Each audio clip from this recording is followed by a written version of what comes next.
Well, good morning, everybody, and welcome to the 14th episode of Retuning Your Firm, which is actually the 29th episode since the 20th of March, which seems a long, long time ago.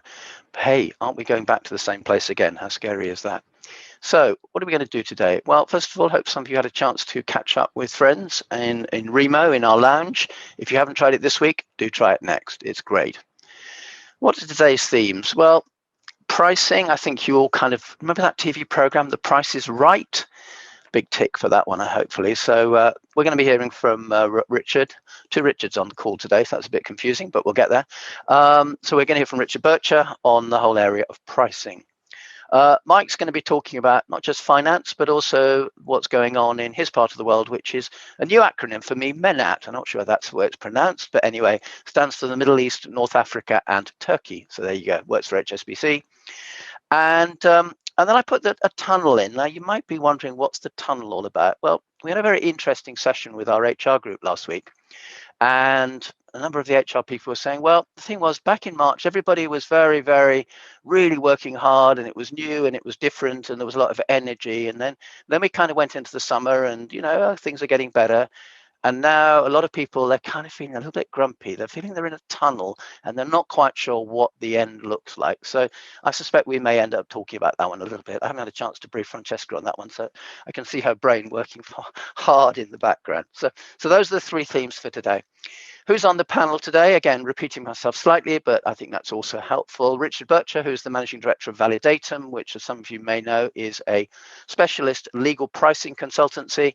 They say that they are the world leader, and I suspect there are very few people who would challenge that. So certainly, if you're a law firm and if you're thinking about pricing, these guys are definitely worth looking up. Validatum.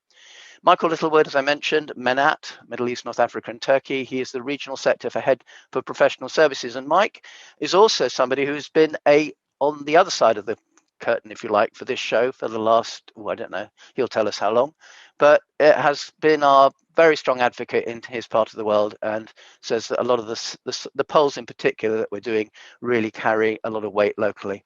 Francesca, missed you last week. We had a session that kind of worked, but hey, it's not quite the same. She's the global leader network capabilities, ray of sunshine, I always say, and brings that global perspective. But in a way, with Richard coming, as you may have picked up from my note, from New Zealand, and Mike being based in the Middle East, we have got a very international perspective today. So let's see where that takes us. And of course, yours truly, the founder and chief executive of the Managing Partners Forum, delighted to host today's session. Before we go into the details of today's session, just like to quite remind us as to what are some of the things that actually we find really important. And for those of you who've been on the call before, apologies, but I think they're really worth saying. So first of all, think big. Think about, believe 6 impossible things before breakfast, as Lewis Carroll memorably said. Remember that you are the power of your relationships. It's not much point having you can have a wonderful telephone directory, but actually what matters is reciprocity and doing favors and actually being there for people. Win-win, if you like, is what actually underlies most quality relationships. Think small. You're going to have to focus on the angles that resonates with your key audiences, particularly if some of the channels that you might reach out to them in are not as easy to access as they previously were. Think about campaigns. Think about bringing people together into a community. I think this particular show has been a good example of that. So try and forge really strong relationships with the key clients that you're focusing on, and also with your own people. Think about dropping convention. You're going to have to try some new ideas and services. Use the word experiment. It's a great word because people usually expect most experiments to fail. The word pilot doesn't have the same impact. Remember that speed is of the essence. You can articulate and market test your assumptions, and that's really the fundamental to anything you do. You've got to spell out your assumptions. As any accountant will tell you, change the assumptions, you can change the profit numbers. That's pretty easy. So what are the assumptions that really underlie it? And then when you go out, market test them. Are they valid or not? And if they're not valid, and the many of them won't prove valid, then that's the time you amend and pivot in a new direction. And if you approach it that way, and we'll talk about strategy in a second, you really do depersonalize a lot of the issues and angst around the boardroom table. Lastly, and by no means least, be entrepreneurial. Keep listening and innovating. And as I say every week, the key word in that sentence is listening. If you're not listening to your clients, if you're not listening to your people, you will not end up in an optimal place. I'm not saying you'll have a problem necessarily, but you won't be optimal. And I'd like to thank Elena Kudsko of Globsec Bratislava, who spoke at excuse me, think tank town hall on the 7th of April. Very prescient lady, and a really great insights, those ones. So let's move into the polls. And I think a number of people think the polls are really, really helpful. So hopefully that includes the UK government, as you can see in our quote. And we will continue to share those with government and others that are interested. They're very much public domain, and we're very pleased that we're able to provide that very contemporary perspective as to what's going on. We also are reaching out with our polls into other areas, and this was a report that appeared for the House of Lords on the future UK-EU relationship on our sector, which was published a week or so ago. And the keyword there, obviously in yellow, is poll. I won't go through the details. You can pick it up if you want to. It's clause 119. So our polls are getting to other places as well, which is great. So let's have a look at what happened in last week's poll. The first question, this was about the state of strategy, and it was picking up some work that Roger Martin, who is probably #1 global thinker, works on. So who owns strategy at your firm? And very much around the managing partner, CEO, and the board. They're the two key people. And we had Andrew Kakabadze a few weeks ago saying the board should own the culture, which is kind of in the same place, a little bit different, but definitely those are the two key players. So that's kind of as you'd expect. This one is a little bit more complicated. Let me try and explain it to you, because actually I think it's quite interesting. If you look at the top, you will see there are 8 activities which are the ones which we believe pretty much are going to form part of any strategic plan. And sort of in reverse order, but for no particular reason. Reviewing the firm's KPIs, articulating what you're proud to accomplish, reviewing your management systems, clarifying the firm's key markets, identifying the capabilities that are necessary to win, thinking about why clients choose your firm, articulating your competitive advantages, and thinking about the important strategic challenges. Now, I don't think very many people would have too many problems with that particular list. So Roger Martin is the primary author. So we kind of asked 3 questions around that. We first of all said, and this is the blue line, which are the most important? And we only gave people the choice of 3, which is our usual way. And it's pretty clear that the identifying strategic challenges, the one that people see as the most important, and the one that's the least important, only 3% scored that one in terms of their top 3, was getting the right KPIs to measure the right outcomes. I'm not going to pass judgment as to whether that's a good or a bad assessment. That's what people told us is the area of importance, and then you can follow the blue line down. Now, if you then switch maybe to the red line, which is the ones where people said which the strategies they thought were the most effective, you would kind of hope that the red line and the blue line more or less go in the same direction. Because if you think something's very important, then it's something you really should be quite effective with. Equally, you kind of expect a mirror opposite for the green line, which is the one that's least effective. Well, yes, sort of, but not quite, I think is the honest answer to that. When it comes to strategic challenges, yes, absolutely. The green's very low and the blue's very high and the red's in the middle. But what about core markets, where you're very good at it, but you don't, but it's number 5 on the list? Does that stack up? Well, probably the emphasis is a bit wrong there. And equally, if you go to management systems where you aren't very good, okay, it's not very important, but it's quite a big gap there. So all I really wanted to say there was that I think this is quite an interesting chart just to kind of track your strategy as a firm and say, where are we at?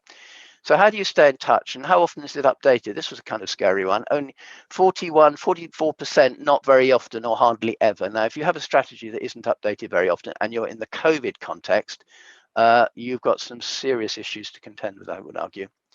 How might you stay in touch? Well, informal monitoring, whatever that means, is 74%. 10% don't track it at all, which is a bit worrying. Only 3% are hiring futurists, so actually quite a good place to go and find out what's going on in the future, unsurprisingly. How do you stay up to date? Well, you read some books and magazines. Business schools, 26%. Hired consultants, 26%. They're not very high. So again, it seems to be rather an informal area. How would you speak externally about your firm's strategy? I love this question because it's the ultimate advocacy question. What's it telling us? Well, it's saying that 45% of people would be either neutral or critical if they were asked about their firm's strategy. I wouldn't be very happy with that percentage if I was the managing partner. I would want a lot more people to be speaking positively about it, because at the end of the day, the strategy is very much about what the firm's all about. So that's a quick run through of the poll that we did last week, and hopefully you're now all ready to do this week's poll. So what are we going to do? We're going to do pricing. We're going to look at pricing maturity, and I wanted to thank Richard Burcher for the contributing the questions on this case. And for some of you, pricing may be something that the individual partners can, or teams can kind of do what they like. I think most large firms would feel that was a sort of not a very sensible strategy. So who actually owns the pricing strategy? If you've got a specialist in the area, how long have you had them for? To what extent are the partners and associates or senior managers, if you like, in other sectors, have they undergone intensive training in pricing skills? To what extent is the literacy and awareness among partners of the impact of their conduct on profitability? To what extent are you focusing on financial performance metrics alone in judging performance? What extent are you actually going beyond pricing operations into pricing governance? Is your pricing data-driven, or is it kind of just spreadsheets? And are you using dedicated pricing technology either now or in the future? And to what extent are you positive externally about your pricing strategy? Now, I'm not going to suggest you go to your client and say, oh, guess what? We've got an amazing pricing strategy. That might not go down, but that's not the only external audience you might be talking to. Let's have a look at the results. There seems to be there's a kind of a group here. So we've got a percentage for 17% of you who don't have a strategy, pricing strategy at all. And then there's an even split between the board and the divisional leaders, and the managing partner a little bit behind. So that's the answer to that one. 96% don't have a full-time pricing director, so that can help you, Richard. I did say mid-sized firms, so I think that will reflect your own understanding as to what they have, but the one who has more than 4 or 5 years. Okay, now we're coming to the whole area about professional development in pricing skills, training if you like. 54% none. None of the partners have undergone at least 8 hours.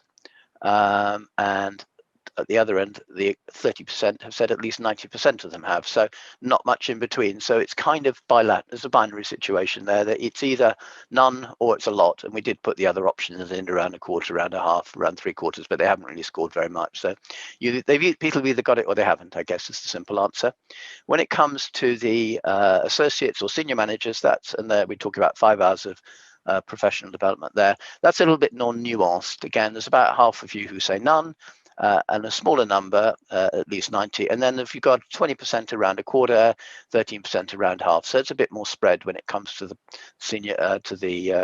associates and senior managers. So the message is the partners are getting, if people are going to go down there, they're training the partners first. I think it's the message I'm taking from that. In terms of the area of financial literacy and awareness of how conduct on a client project matter can impact profitability, again, I suspect the accountants in the audience may score it differently from the law firms. Because we're anonymous, we can't unfortunately give you that split, so that may mean that this answer is less helpful. But broadly, as you can see there, about 30% saying it's a high level of literacy, 67 saying medium, and there's only, I think, one person who says, I wish you hadn't asked. I think that's a wonderful response, by the way, Richard. I'll use it again. So which 3 criteria? And again, I apologize that this wasn't 3, it was only 1, for reasons that I'm not sure, because I did check it last night twice, but there may be a Zoom bug for all I know. But either way, the one that comes through quite clearly is the total value of work invoiced to clients, net of write-offs, your fees, if you like. Nobody's focusing on hours. 13% are saying the profits earned from clients. 17% are looking at it in terms of a profit margin. And then there's a 20% who operate a balanced scorecard, which kind of obviously picks up all of those things. And then there's a few other ones. There's one firm looks at 360-degree feedback from their own people, which is another metric. Another one, a few also work with client satisfaction ratings. So there's quite a mix. The one that's actually very low is the value of new work won. Now, a lot of people would think that would be quite high on the list, but maybe that would have been picked up if we'd done the top 3. But as I said, unfortunately, we were unable to get that information. In terms of the whole area about pricing governance, 46% are saying there's some thought given to it, and 17% say we've got something, but it isn't really understood, and another 17% say it's in place and compliance is high. So it's kind of a mix, a kind of a muddle up, that one, I think, but more thought being given to it, but nothing actually happened, I think, is probably the best sort of metric that you can work with. Next, we're looking at the whole issue around how, to what extent the pricing is data driven. Almost nobody being very data driven, and that probably reflects the fact that they don't have pricing professionals on the payroll, and more than half leave it to the individual partner directors and teams to decide what's appropriate, and 30% say some data is used. So again, that may well reflect the mid-market. In terms of dedicated pricing specific technology, 42% happy with their spreadsheets, 40% roughly exploring it, and then a very, very small percentage are actually going down that area of actually using it, whether they have it now or used or not. And in terms of the last one, the advocacy, well, again, 58% would be neutral if they were asked, and we all know what the word neutral means in English, sadly. And about 30% would speak highly of it. So it's obviously an area where there is, I think, Richard, we'll leave it to you to form the conclusions and judge, but I think there's clearly areas for improvement. I think that's probably a way of presenting it. Really interesting. Thanks very much, Richard. Good to be on the show and share a few thoughts. And I will stick faithfully to the 5-minute slot you've allocated. One of the challenges that we find is that when firms reach a point where they decide that pricing and profitability management as a core focus has reached the top of their priority list, there's then a little bit of head scratching about where to start, because the more they begin to pick away at it, the more they realize it's a multi-tentacled octopus that reaches into all corners of the firm, not just finance, not just partners, but BD, marketing, the bids team, and so forth. So it is a pervasive concept within the firm, which can leave everyone a bit flummoxed as to how to go about it. We generally recommend that you break the job up into 4 components. We don't have time to explore the order that you pick them off in or whatever, but I just want to highlight the key features of each of them. The first one, which we touched on in the questionnaire, was pricing governance. This is something that we see as vitally important, because it's the difference between building a house on sand, or a commercial building on sand, versus building it on granite. If you don't have some sound underlying governance around pricing, then whatever processes, procedures, and structures you put on top of that it is likely to come unstuck, and the results from the poll suggest that there's a lot of work to be done there. The second of the 4 pillars is pricing analytics. Firms are becoming much more data-driven these days, and the best performing firms manage their margins tightly. They surface information that enables fee earners to better manage the profitability of the job. For those well-performing firms, the old days of, hey, £100,000, this is a great fee, isn't it, is no longer adequate. If you can't answer the question, yes, great, but how much of that is profit? And so that then bleeds into issues around financial literacy and so forth. The third pillar is pricing execution. I could sum up our attitude to this as pricing is a skill, not a mindless administrative function. If you start with that premise, then one has to accept that, particularly in relation to fee earners at the coalface, there is a minimum level of capability, confidence, and acumen around pricing that they need to acquire. This can descend into a debate about whether the pricing function should be centralised. In other words, leave it with a core of key people in the firm, both partners and management, or directors and management who take responsibility for it, or whether you go the other way, and that is devolve that skill set to every senior fee earner at the coalface. I'm a very, very strong disciple of the latter.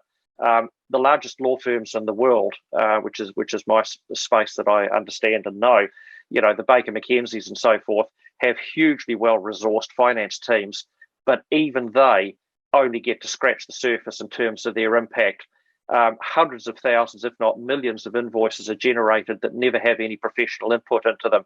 The poor old partner is struggling to make that happen. So raising that skill set is absolutely crucial. And then the final pillar, which is a more recent one, is the emergence of pricing technology. Yes, the old Excel spreadsheets have served us very well in the past, and they continue to do so in many respects. But with the democratization of machine learning and some other clever stuff, there are now technologies emerging that really leave spreadsheets in the dust. And firms that are serious about pricing, as I think some 40% indicated in that poll, are beginning to explore those issues. So in summary, a coherent approach is required, together with very strong leadership around the topic in the firm. It's a journey. It's like standing at base camp looking up at the top of Everest. I've never been misleading about the challenges that are faced, but the flip side is that the rewards, both financial and in terms of client satisfaction and positioning in the marketplace, are well worth battling for. So with 15 seconds, I'm done, Richard.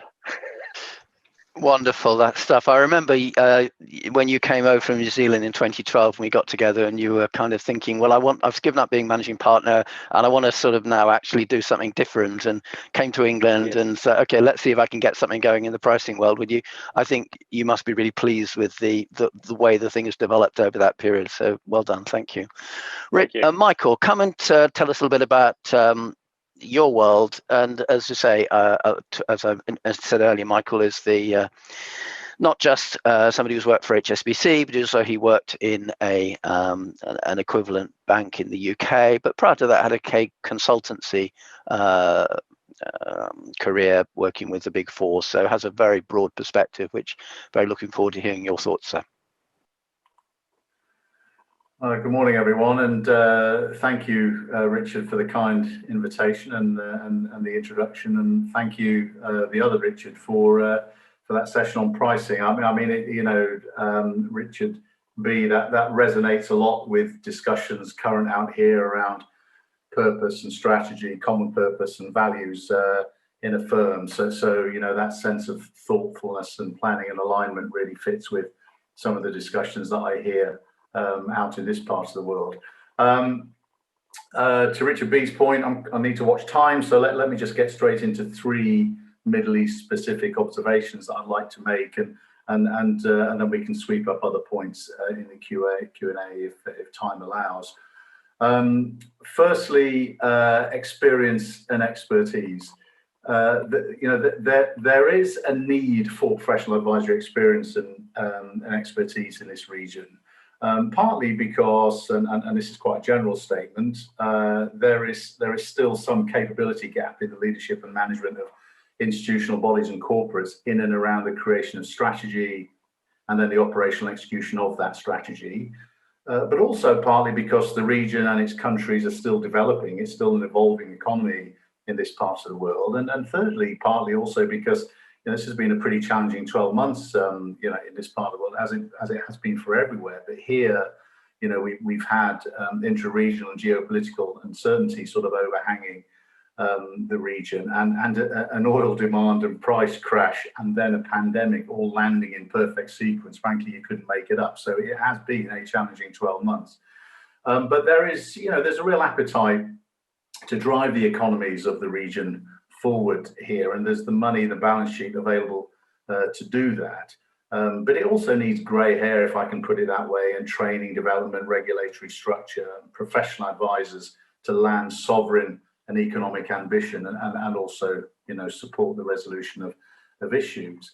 And this has been the case for many years. I think we would all recognise that. But my observation is that it will continue for some time to come, especially given COVID.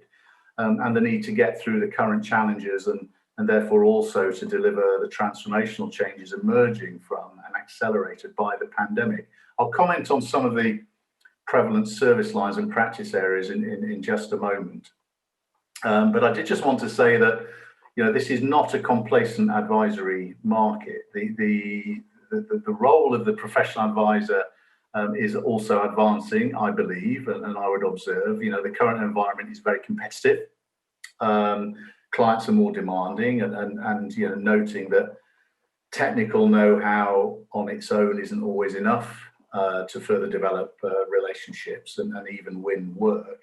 But a greater understanding of client industry sector and client business is also required, I sense, as well as this, and this is a tricky one, this sort of value add proposition.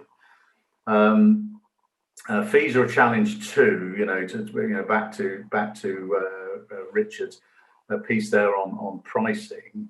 And in this session, on a regular basis, Richard's polls have sort of, told us very clearly that fees are a major challenge for firms, amongst one or two other things, including brand differentiation, and back to pricing as well, I think, on that too. So there is a real sense here of the bar being raised in terms of what's expected of advisors. And actually in the banking sector, we recognise that too. My role, for example, is to support my colleagues in the region in understanding the sector and client needs as well as possible, so that we can be as relevant as possible.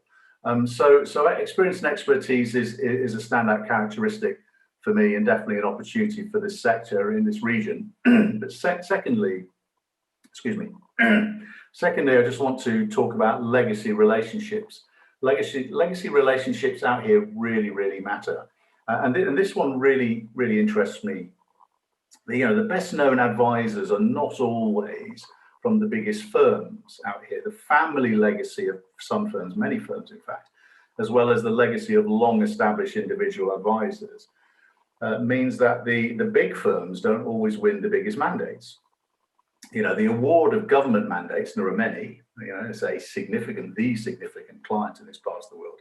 The award of those mandates and high profile roles that in other jurisdictions that I've worked in might be made to the best known brands or the biggest firms does not always play out in the Middle East. And so the advantage of well-established players means that they have a profile and are well known by influential decision makers in this market. It's a relationship and trust point, I suppose. But what it means is, and apologies for the clumsy language here, but what it means is that firms with a family legacy or with an established advisors can punch well above their weight in this market. The third point, and Richard asked me to talk about this specifically, so I'm just going to give you our perspective on the sector and how it's performing during COVID across this region. And the sector has largely performed, I would say, better than expected so far this year. But change has been, accelerated. That won't surprise you. Digital and ESG and sustainability have come rushing up the leadership agenda for sure. And planning scan horizons, of course, have reduced from 3 to 5 years to anything from 3 to 9 months. And as one managing partner put it recently on a discussion panel such as this one, we've really delivered 10 years of change in one weekend. So, we all know it's been challenging. But to this last point, I would say, looking in, that the partnership model has performed and responded well to the challenge of these last few months. Costs to me look to have been reduced and people retained in the main, and work has been consistently delivered from people's homes. So that's very impressive. I mean, work has been driven by practice areas and service lines such as employment, disputes and arbitration, restructuring, advisory, transformational change, strategy. But M&A and litigation will continue to increase in terms of its opportunity for the sector going into 2021. I mean, this part of the world, disputes and arbitration are kind of the core bread and butter offering of any law firm. And restructuring advisory is advisory. The legal processes that we see in other jurisdictions aren't really fully developed here. And M&A actually is, we reckon in certain parts of the region is probably up 25%, driven by big deals, but actually we'll see more of this. Talking to advisors in that space will increase even further next year, largely driven by the availability of cheaper assets and the dry powder that's out there in the market to invest in that. So work in this region has also been driven by the continued investment over the summer. So there was still a lot of activity over the summer. Country visions, key projects, and critically, clients have been paying, but probably more slowly. So this compares positively to earlier crises in the region where that wasn't happening, and there's been consistent cash flow, which obviously as a bank, we're really delighted about in the main for a professional services firm, and a real laser-like focus on collecting payments too. I think I've seen more focus on that than I've ever seen before, and as we all know, this is an area of challenge for firms in this sector. Generally speaking, and I think we talked about that before in this session, Richard. But I also note some optimism in the sector coming out of the summer period, partly driven by better than expected income picture. I think where firms probably are looking at flat to minus 10% 12-month rolling income performance, which is a big improvement on the negative 30% that was expected in March when everybody was looking at what was happening in Asia. And of course, this does mean that some firms have performed better and some have performed worse, and there's evidence of both of those. But generally speaking, and this is an optimistic viewpoint I'm giving you here, that the sector's actually done better than expected, and is probably enjoying a sense of both relief and optimism along with me. Just a couple more things to say around performance. Firstly, firms and their technology clearly adapted quickly and well to the working from home obligations. Many firms have returned to paying partner dividends or some partner dividends, and returning staff to full-time work and full-time pay. So that's a big step back to a new normal, if you like. And the expectations around use of office space in the region, I think, are generally similar to the UK, probably well ahead of the US, where it's quite a negative picture. Although some firms I note have already got 80% of their people back in the office, as is in the case in Asia. So it will vary from case to case. And then finally, other areas for optimism, they're also there. I mean, there's a tremendous population growth trajectory forecast for the next 20 plus years. Strength of balance sheet, that dry powder to invest, will be around for some time to come. And the planned investments in country visions and investments in moving away from oil and gas reliance to renewable energy and the green agenda are all out there. But there's no doubt the short-term outlook remains challenging. So Richard, a new environment is definitely upon leadership in this part of the world too. And as we all now move into this sort of new period of adaptation, I would say I am watchfully optimistic for the sector in this region. And on that note, I'll hand back to you. Thanks, Mike. Francesca, you're with us? Great. Yes. Cautiously optimistic. How does that stack up with your perspective, or are we indeed in a tunnel? And they're kind of different perspectives, aren't they? Yeah, and I think it's just fascinating to listen to that view from Mike, from where he's sitting in the world. And I know when I talk to people in the sort of 129 firms that we have, you get very different views in different countries. I think if I was just to pick this week. Yesterday, I was talking to my colleagues in Vietnam, and they're hugely positive about the future. They thought they would need to massively reduce their prices to win work because it's a very competitive market. A lot of the people in the professional services area are cutting prices to win work, but actually they've had to cut less and for fewer clients. And then in other parts of the world, they've actually increased their prices because they've had to do so much extra work in relation to delivering in a virtual environment. And they've had relatively little opposition to increasing the price. And I think perhaps if I take the joy that is the audit market, you are seeing that real disparity between people who are having to really cut prices to meet the client demand, to win the work, to get new work. And in other places, clients going, look, I know you're having to do this virtually. I know you have to do far more work around impairment, far more work around making sure that the going concern rules are being properly followed. That costs a lot of money. We're willing to pay some extra for that because we want to make sure that we're giving you the value back for the work you're doing. So you're seeing this real disparity around the world. But one of the things that I always tend to be a little bit more on the optimistic side, as you know, Richard. I like to make sure I'm not complete gloom and despondency. I was looking at the World Economic Report, and they're looking at percentage growth across every region in 2021. They're not renowned for being super optimistic as a group. So there's something there around perhaps people feeling that the world isn't being quite as bad as it could have been, and that people are becoming a little bit more optimistic about the resilience of the world that they're living in. So don't pretend for a minute there aren't some challenges to come, but it's intriguing to see big organizations like the World Economic Group saying that. But also what I'm seeing from clients is that they are actually kind of sort of taking stock and going, I thought it was going to be a lot worse. But then, of course, you have got other businesses that are clearly in a far more distressed environment, and the next few months will be extremely important for their survival. So that disparity is along the way. So is it a tunnel? I think it's a bit of light at the end of the tunnel. That's where I'd be. How about people working from home? Because I mean, that's sort of the area where I was looking at it more around sort of the psychological impact on your people who are, okay, in one, you say in Vietnam, 80% or wherever it is might be back in the office, but in this country, we have a very different number.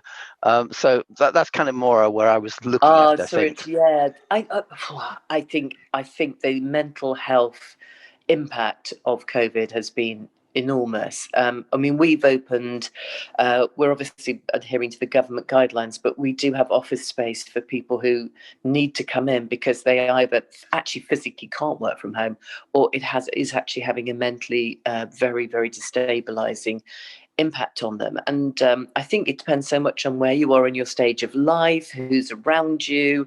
Are you looking after children? Are you looking after older people? What your environment is. But I think the mental health issues, which thankfully are much more recognised these days. I mean, it's really good to see it getting publicity, people understanding the impact.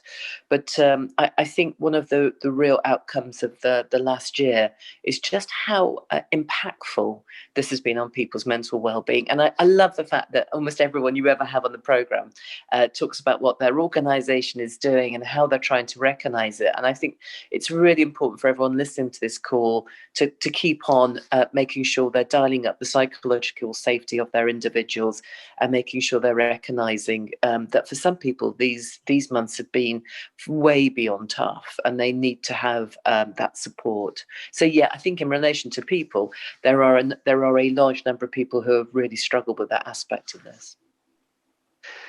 Mike, this is me showing my ignorance, but what's the sort of level of office occupancy, if that's the right word, in your part of the world these days? Yeah, I think Francesca has touched on some great points there, actually. I mean, let me begin by saying that, you know, there is a preponderance of apartments in this part. I mean, I live in the UAE, so if I just take the UAE as an example where many regional offices are based, you know, there's a lot of apartments. And so younger staff, even younger staff with families, have been living in apartments through the pandemic that don't necessarily have balconies, and they definitely don't have gardens. So I think, you know, that psychological impact that Francesca was talking about, I think is spot on. And, you know, and as I was saying, I think the occupation of offices varies a lot. So you know, I know of firms up to 80%, and I know of firms still working from home. And as an organisation, we target 40% occupancy. And I don't think we're near there yet, simply because, you know, there is a degree of apprehension and nervousness around. And also, I think this goes to, you know, the refreshed discussion now around purpose of firms and values. So, because actually, I think when you're struggling in terms of your work environment, if you're working from home in those kind of circumstances, you know, you're going to ask yourself all sorts of questions. So I think this has really driven the kind of whole value and strategy and purpose discussion to the top of leadership agenda. In other words, why should talent work for us? and why should clients appoint us? So some of that, around how we treat our people, how we look after them, and this sort of work office split kind of goes to that attractiveness point. Thanks, Richard. I was kind of reflecting on some of the things you were saying about the pricing and those 4 core pillars. I don't know if you use that word, but it's my word, that you were talking about. And how do you find that when you're dealing with, and again, we know that 96% of the firms on this call do not have a pricing specialist. I mean, is this a personal conversation with the managing partner? Is it you kind of being an ambassador for the pricing as a key issue, as you described in your talk? I mean, where are the sort of, how do the touch points work within firms for you that don't have these people in place already? Interesting. The market reports that sort of take the temperature of the state of law firms' thinking over the last few years have consistently had pricing and profitability management in the top 5. From our point of view, we've never seen it as our role to persuade firms that they have an issue around pricing. It's more a case of waiting until it's front and centre on their radar, and the question's then asked, so what do we do now? Which is fair enough. But I come back to the point that I made before, and that is that there cannot be a piecemeal, bitsy approach to it. Pricing is just far too important and impacts too many aspects of the firm's operations. In fact, it goes right through to the firm's culture. To pick up on Mike's point about organisational culture, and that comes through in things like our research clearly shows that there is a clear correlation between the extent to which partners have pricing autonomy versus a centralised command and control ethos around pricing and profitability. Fundamentally, one represents a trade-off with the other. So the more laissez-faire, I decide what my clients are going to pay, are the ones that end up compromising profitability potential.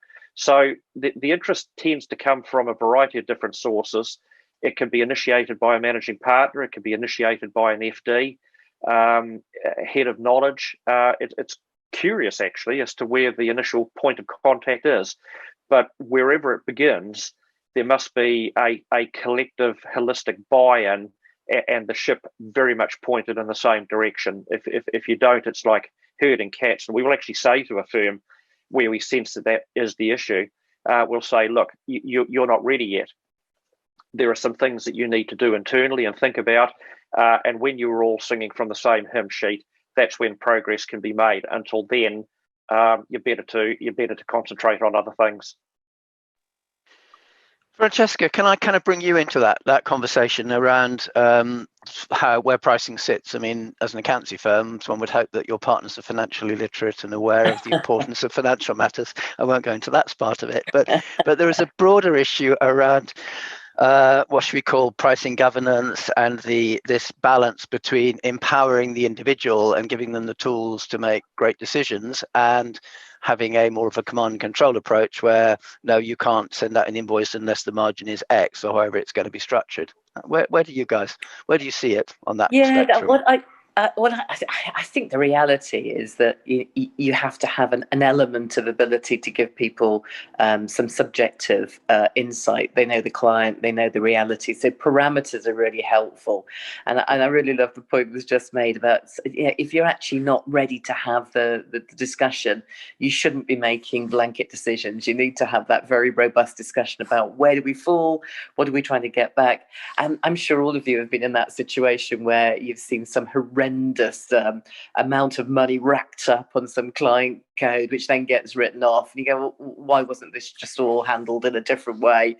And it's all about planning, isn't it? It's about working out the beginning where you want to be, being flexible enough if things change during that, making sure you tell the client if you're going to have some overruns and what they look like and what they're about. And you have, the last thing you ever want is you send the bill out and the client turns around and goes, what's this about?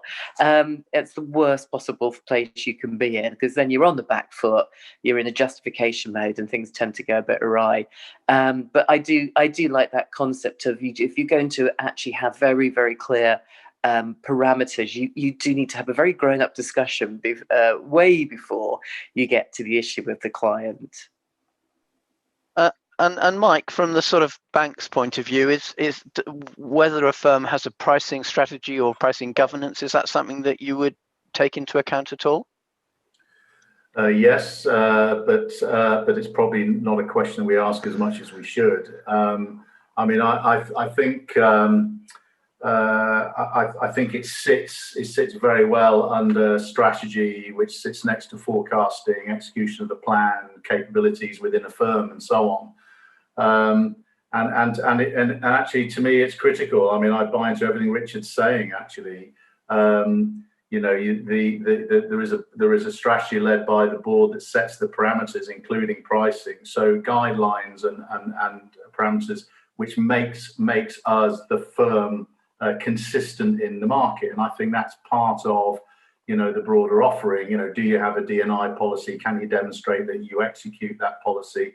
Do you have a sustainability program? Can you demonstrate that you execute that? And then your proposition. And so it's more of a value discussion than a pricing discussion. In this part of the world, it's very easy to just get involved in pricing discussions.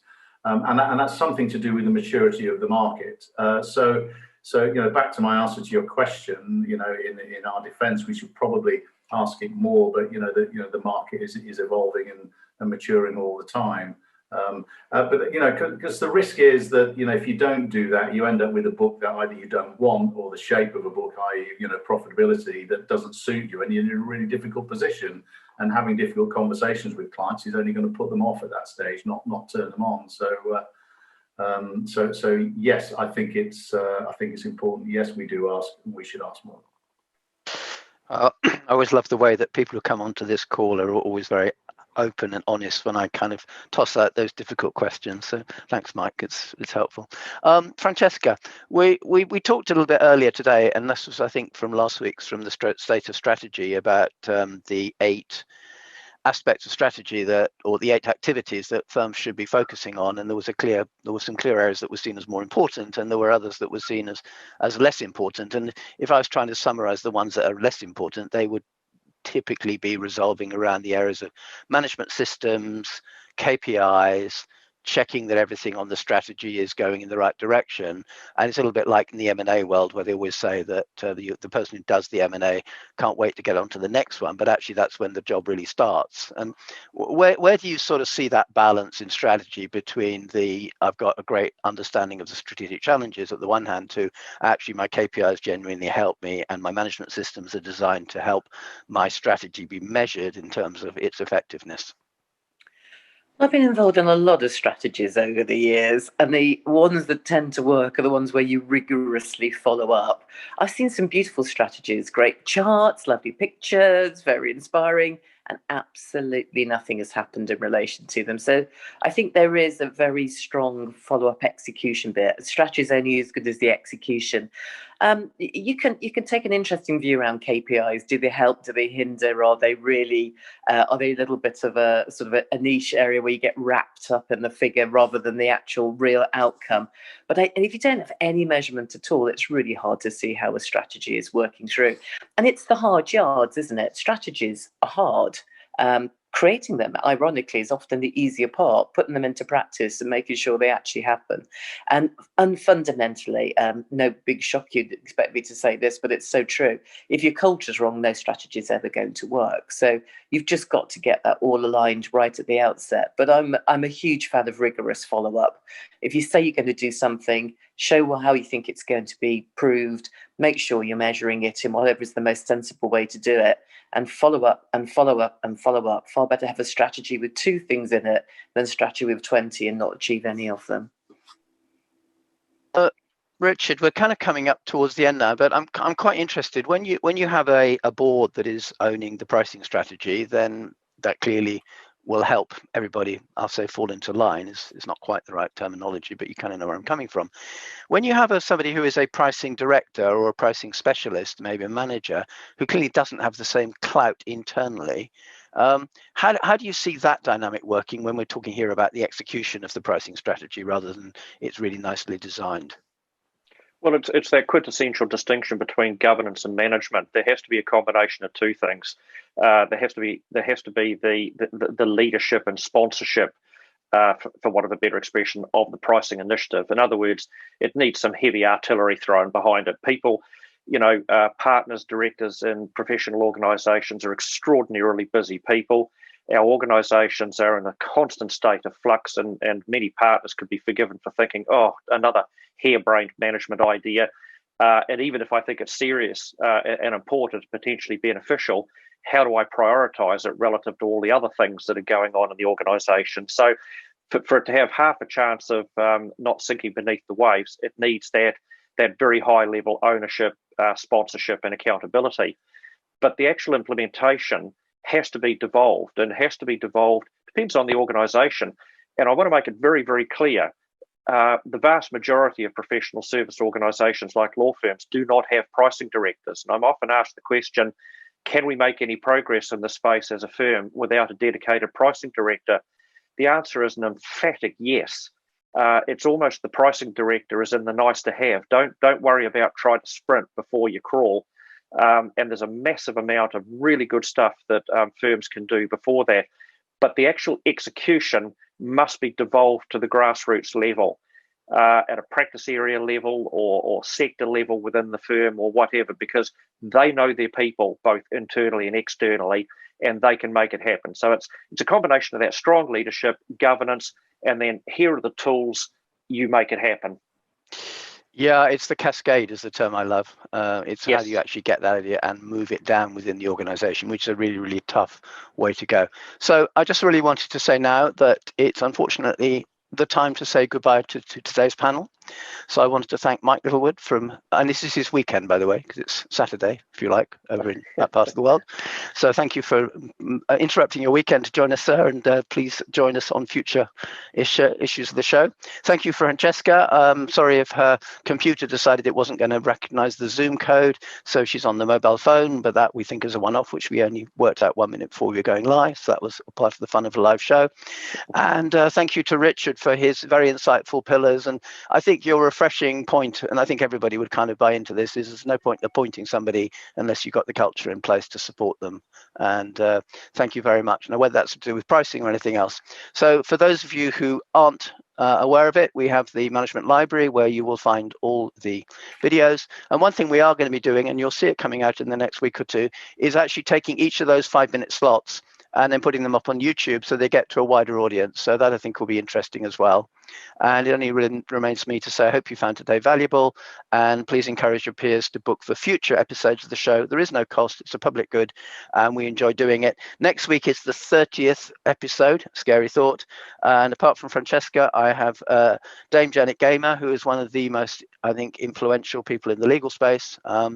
And also Mark Sykes from BDO, who's doing a little bit about North Shoring, and Anne Harnety, who is a recruiter who is very much working with management teams. So it'll be a fun group of people for the 30th. So looking forward to that. And thank you all for being on the show today. And it only remains to say bye for now.